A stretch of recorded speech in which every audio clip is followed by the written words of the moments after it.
এক থালা গরম ভাত নিমেষেই ফাঁকা হয়ে যাবে যদি পাতে থাকে এই কাঁকরোলের অসাধারণ ভর্তা।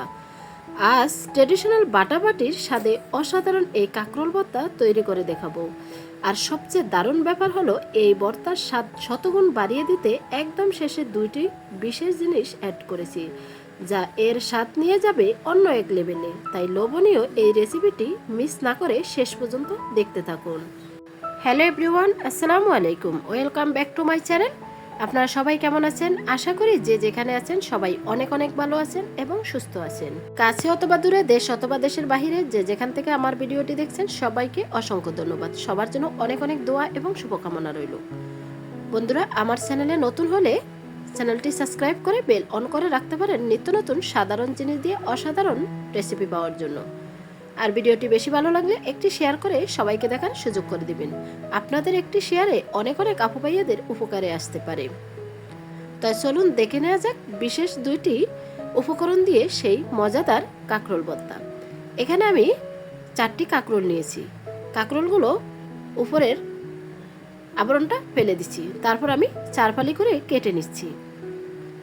এই কাঁকরোলটা ঠিক এইভাবে যদি ভর্তা করেন এর স্বাদ কখনোই ভুলতে পারবেন না। ছোট বাচ্চারাও কিন্তু খেয়ে নেবে, এতটাই টেস্টি আর মজাদার। তাই স্কিপ না করে শেষ পর্যন্ত দেখার অনুরোধ রইল। তাই এক এক করে 4টি পটলই আমি কেটে নিয়েছি। এখন আমি একটা বাটিতে পটলগুলো তুলে নিব। এই পটলগুলো আবারও 2 থেকে 3 বার ধুয়ে নেব। আর আজকের পটলটা ভর্তা করব সিদ্ধ করে। পটল ভর্তা তো অনেকে অনেক রকম করে খেয়েছেন, এবার এভাবে একটু খেয়ে দেখুন। তো কয়েকবার পানি পাল্টিয়ে ধুয়ে তারপর চলে আসলাম কিচেনে। প্যান বসিয়ে দিয়ে দিচ্ছি কাঁকরোলগুলো, সাথে দিয়ে দিচ্ছি হাফ বাটি পানি। তারপর অ্যাড করে দিচ্ছি স্বাদ মতো লবণ, কালারের জন্য দিয়েছি হাফ টেবিল চামচ হলুদের গুঁড়া। এখন আমি ঢাকনা দিয়ে রেখে দিচ্ছি। তারপর আমি ভর্তা করার জন্য যা যা উপকরণ লাগবে সবগুলো আমি কেটে নিচ্ছি। তাই প্রথমে এখানে নিয়েছি আমি বড় সাইজের একটি রসুনটা ছোট করে কেটে নিচ্ছি। রসুন কাটা হয়ে গেছে, তারপর প্লেটে আমি তুলে নিচ্ছি। তারপর নিয়েছি এখানে পরিমাণ মতো শুকনো মরিচ, তারপর নিয়েছি কাঁচামরিচগুলো একটু ফালি করে দিচ্ছি। এখন আমি নিয়েছি 3টি মিডিয়াম সাইজের পেঁয়াজ। এই ভর্তাতে পেঁয়াজের পরিমাণটা একটু বেশি দিলে খেতে কিন্তু ভীষণ টেস্টি হয়। এখন 3টি পেঁয়াজ একদম কুচি করে কেটে নেব। আর বন্ধুরা, ভিডিওটি দেখতে দেখতে যারা এই পর্যায়ে চলে আসছেন একটি লাইক দিতে ভুলে গেছেন, লাইক দিয়ে শেষ পর্যন্ত দেখুন। আর কে কোন জেলা থেকে আমার ভিডিওটি দেখছেন অবশ্যই কমেন্টের মাধ্যমে জানাবেন, তাহলে আপনাদের কমেন্টে ধন্যবাদ জানাতে পারবো। দেখতেই পাচ্ছেন পেঁয়াজগুলো একদম কুচি করে কেটে নিয়েছি, তারপর প্লেটে তুলে নিয়েছি। এখানে নিয়েছি ডিমওয়ালা দেশি চিংড়ি মাছগুলো। তাই চিংড়ি মাছগুলো অফ ক্যামেরা আমি বেছে ধুয়ে পরিষ্কার করে নিয়েছি। চলে আসলাম কিচেনে। দেখতেই পাচ্ছেন পানিটা পুরোপুরি শুকিয়ে গেছে। আর কাঁকরোলে ঠিক এইভাবেই পানিটা দিবেন যাতে পুরো পানিটা শুকিয়ে কাঁকরোলটা সিদ্ধ হয়। এখন 1 টেবিল চামচ তেল দিয়ে তারপর আমি কাঁকরোলটা ভেজে নিচ্ছি। এখন কাঁকরোল ভাজা হয়ে গেছে, আমি সবটুকু কাঁকরোল একটা প্লেটে তুলে নিচ্ছি। ঠিক এইভাবেই কাঁকরোলটা 1 টেবিল চামচ তেল দিয়েই ভেজে নেবেন। এখন সবটুকু তুলে নিচ্ছি। বাকি প্যানের ভিতরে দিয়ে দিচ্ছি সামান্য পরিমাণ সরিষা তেল।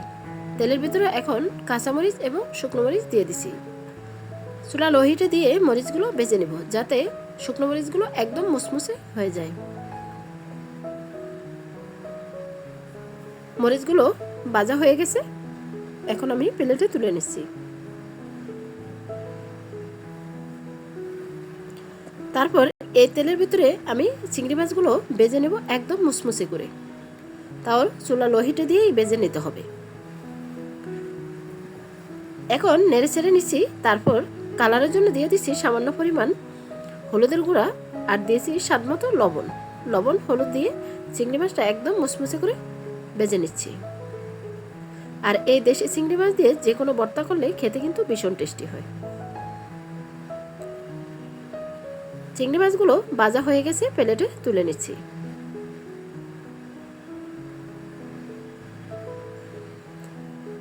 তারপর এই প্যানের ভিতরে দিয়ে দিচ্ছি আমি রসুন কুচি। রসুনগুলো হালকা করে ভেজে নেব। আবারও দিয়ে দিচ্ছি সামান্য পরিমাণ সরিষা তেল।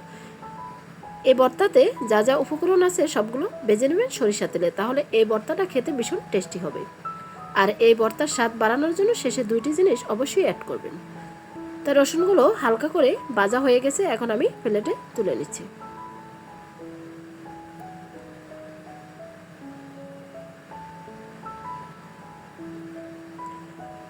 তারপর এই প্যানে দিয়ে দিচ্ছি পেঁয়াজ কুচি। পেঁয়াজগুলো হালকা করে আমি ভেজে নিব।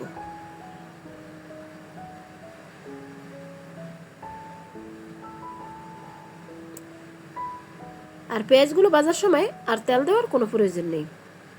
দেখতেই পাচ্ছেন পেঁয়াজগুলো হালকা করে ভাজা হয়ে গেছে, এখন আমি একই প্লেটে তুলে নিচ্ছি। তা ভর্তা বানানোর জন্য সবগুলো উপকরণ ভাজা হয়ে গেছে, এখন আমি ভর্তাটা করে নিব। আর কিভাবে করে নিছি দেখলে আপনারা বুঝতে পারবেন। প্রথমে আমি বাটনা নিয়েছি, বাটনাতে আমি শুকনো মরিচ এবং কাঁচামরিচটা বেটে নিচ্ছি।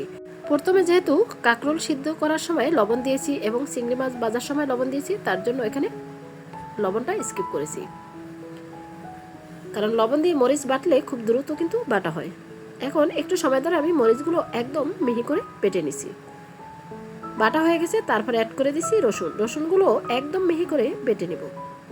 এই ভর্তাটা কখনোই ব্লেন্ডারে করতে যাবেন না, তাহলে এই ভর্তার স্বাদ কখনোই পাবেন না। শিলপাটা অথবা বাটনাতে করে খাবেন, খেতে কিন্তু ভীষণ টেস্টি। গরম ভাতের সাথে এরকম মজাদার একটি ভর্তা হলে আর কোনো কিছুই প্রয়োজন হবে না, কথা দিলাম। রসুনগুলো একদম মিহি করে বাটা হয়ে গেছে, তারপর অ্যাড করে দিছি চিংড়ি মাছগুলো একদম মিহি করে বেটে নিব। এরকমই মজাদার ভর্তা রেসিপি পেতে আমার চ্যানেলটিকে সাবস্ক্রাইব করে অবশ্যই বেল অন করে রেখে দিবেন। যখনই আমি ভিডিও আপলোড দেব তখনই আপনাদের কাছে নোটিফিকেশন পৌঁছে যাবে। চিংড়ি মাছগুলো একদম মিহি করে বাটা হয়ে গেছে, এখন এক পাশ করে রেখে তারপর আমি বেটে নেব কাঁকরোলগুলোর বিচিগুলো একটু আস্ত থাকলে খেতে কিন্তু ভীষণ টেস্টি হয়, তাই একটু আস্ত টাইপের রেখেই আমি বেটে নিচ্ছি।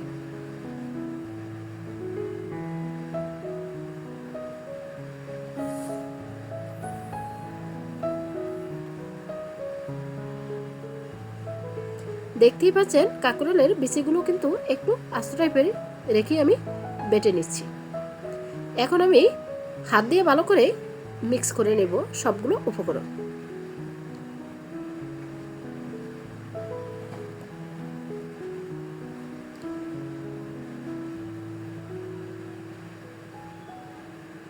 আর এই ভর্তাটা দেখেই বুঝতে পারছেন বন্ধুরা কতটা লোভনীয় হয়েছে। এখন আমি অ্যাড করে দিচ্ছি ভেজে রাখা পেঁয়াজগুলো।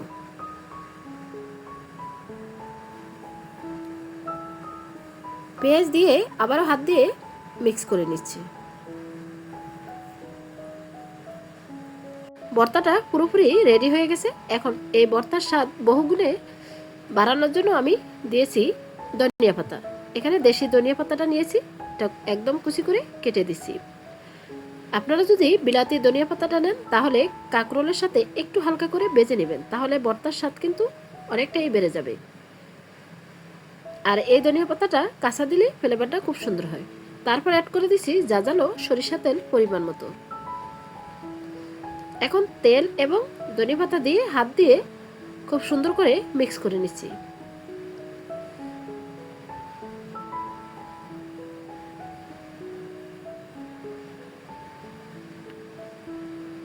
দেখেই বুঝতে পারছেন কতটা লোভনীয় হয়েছে। সাধারণ কাঁকরোল দিয়ে অসাধারণ ভর্তা। এখন আমি একটা প্লেটে সবটুকু ভর্তা পরিবেশন করে দেখিয়ে দিচ্ছি। এখন উপরে একটি শুকনো মরিচ দিয়ে পুরোপুরিভাবে পরিবেশন করে নিচ্ছি।